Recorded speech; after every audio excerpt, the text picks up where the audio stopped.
Hello friends, welcome back to my channel study hits. तो दोस्तों, आज हम आ गए हैं आप लोग के सामने लेकर एक नई वीडियो और एक नया टॉपिक। इसकी वीडियो में हम लोग पढ़ने वाले हैं मॉडर्न इंडियन हिस्ट्री का फेमस टॉपिक 1857 का विद्रोह, द रिवोल्ट ऑफ 1857। यह भारत का पहला स्वतंत्रता संग्राम था, first war of Indian independence. तो ये टॉपिक काफ़ी ज़्यादा महत्वपूर्ण होने वाला है आप लोगों के सभी एग्जाम्स के लिए, चाहे आप ग्रेजुएशन पढ़ रहे हो या ट्वेल्थ या टेंथ या फिर कोई कॉम्पिटेटिव एग्जाम। ये टॉपिक काफ़ी ज़्यादा इंपॉर्टेंट होने वाला है। तो चलिए बिना किसी देरी के स्टार्ट करते हैं आज का टॉपिक। तो दोस्तों, क्या आपने कभी सोचा है कि वो चिंगारी कौन सी थी जिसने भारत की आज़ादी की पहली लौ जलाई? 10 मई 1857, एक तारीख जिसने इतिहास बदल दिया। एक ऐसा विद्रोह जिसने ब्रिटिश शासन साम्राज्य की नींव हिला दी, और एक ऐसी क्रांति जिसे कुछ ने सिपाही विद्रोह कहा, लेकिन भारत ने इसे पहला स्वतंत्रता संग्राम माना। आज हम जानेंगे 1857 के विद्रोह की असली कहानी। कैसे एक कारतूस ने पूरे भारत को जगा दिया, कैसे दिल्ली, झांसी, कानपुर, लखनऊ अंग्रेजों के खिलाफ उठ खड़े हुए, और कैसे यह विद्रोह बना भारत के इतिहास का सबसे बड़ा संग्राम। तो शुरुआत करते हैं उस दौर से जब भारत पूरी तरह ईस्ट इंडिया कंपनी के अधीन था। ब्रिटिश शासन दिन ब दिन न केवल हमारी आर्थिक रीढ़ तोड़ रहा था, बल्कि हमारी राजनीतिक और धार्मिक पहचान को भी मिटाने की कोशिश कर रहा था। राजा महाराजाओं के राज्य छीने जा रहे थे, किसान लुट रहे थे और सिपाहियों में असंतोष बढ़ता जा रहा था। लेकिन सबसे बड़ा विस्फोटक बना एक छोटा सा कारतूस, जो बना आज़ादी की शुरुआत का प्रतीक। The revolt of 1857 was first large-scale armed uprising against British rule in India. Though it was ultimately suppressed, it marked the beginning of the Indian freedom struggle and is considered by many as India's first war of independence. 1857 का विद्रोह British east India company के शोषणकारी शासन के विरुद्ध भारत में हुआ पहला संगठित और व्यापक सशस्त्र विद्रोह था।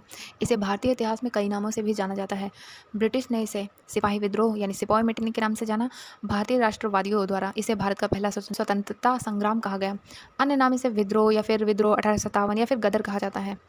तो अब हम देखते हैं कॉजेज़ ऑफ रिवोल्ट यानी कि विद्रोह के प्रमुख कारण क्या थे। तो पहला देखते हैं पॉलिटिकल कॉजेज़ यानी कि राजनीतिक कारण। Doctrine of lapse, introduced by Lord Dalhousie. If an Indian ruler died without a male heir, his kingdom would be annexed. Example: Jhansi, सतारा, नागपुर। यानी जिन राजाओं के कोई जैविक उत्तराधिकारी नहीं थे, उनके राज्य कंपनी में मिला दिए जाएं, जैसे कि झांसी, नागपुर, सतार आदि। अवध का विलय हुआ 1856 में। एनेक्सेशन ऑफ अवध इन 1856, मतलब कि ब्रिटिशों ने कुशासन का बहाना बनाकर अवध को कंपनी में मिला लिया। यह सिपाहियों और आम जनता के लिए अपमानजनक था।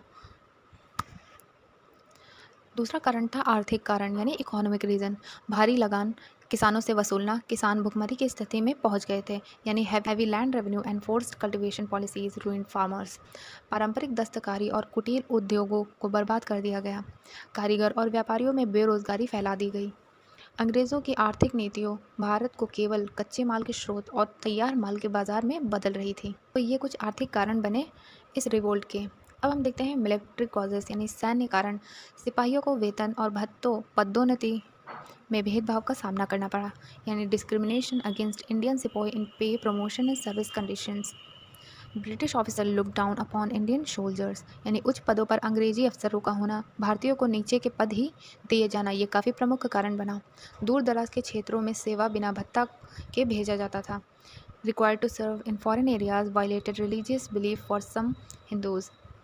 तो ये थे इसके कुछ सैन्य कारण। अब देखते हैं चौथा, धार्मिक और सामाजिक कारण। कई मिशनरियों की बढ़ती सक्रियता के कारण यह विश्वास बन गया कि अंग्रेज धीरे धीरे हिंदू और मुस्लिम धर्मों को नष्ट कर ईसाई धर्म को थोपना चाहते हैं, यानी feared of force religious conversation of Christianity.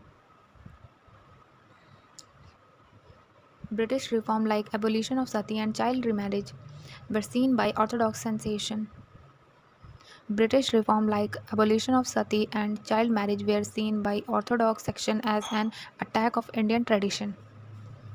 सामाजिक सुधारों, सती प्रथा, बाल विवाह विरोध को कुछ लोगों ने भारतीय परंपरा पर हमला समझा। Immediate causes, introduction of the Enfield rifle in which the cartridges were rumored be greased with cow and pig fat। तो ये सबसे बड़ा कारण बना, जो कि तात्कालिक कारण था। इसमें यह था कि नई एनफील्ड राइफल के कारतूसों को दांतों से काटना पड़ता था। अब यह अफवाह फैलाई गई कि कारतूसों में गाय, हिंदुओं के लिए जो कि पवित्र मानी जाती है, और सूअर, जो मुसलमानों के लिए अपवित्र, की चर्बी है, इसे इन कारतूसों में मिलाया गया है, जिसे वो दांत से काटते हैं। इससे उनकी धार्मिक भावनाएं काफ़ी ज़्यादा आहत हुई और असंतोष बढ़ा। 85 सिपाही merit and refuse to use the cartridge were punished. This spark the revolt. 85 सिपाहियों ने इन कारतूसों को लेने से इनकार किया।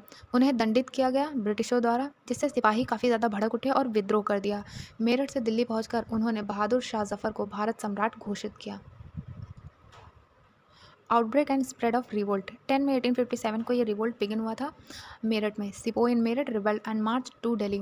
तो जो जितने भी सिपाही थे वो मेरठ से दिल्ली मार्च करके गए और उन्होंने ये डिक्लेयर किया कि जो बहादुर शाह जफ़र हैं वो अब नए एम्परर बन गए हैं इंडिया के, यानी बहादुर शाह जफ़र जो थे वो सम्राट घोषित कर दिए गए।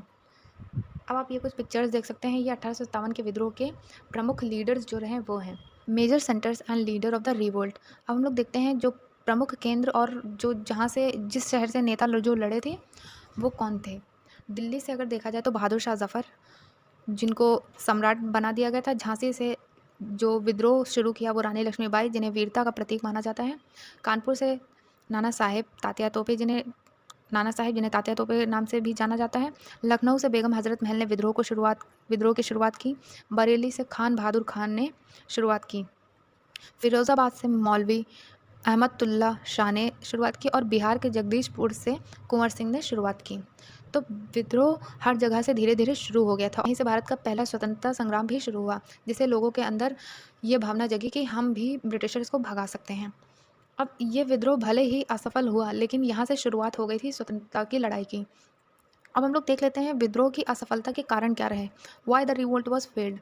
तो सबसे पहले जो पॉइंट है वो है लैक ऑफ यूनिटी, मतलब यूनिटी नहीं थी।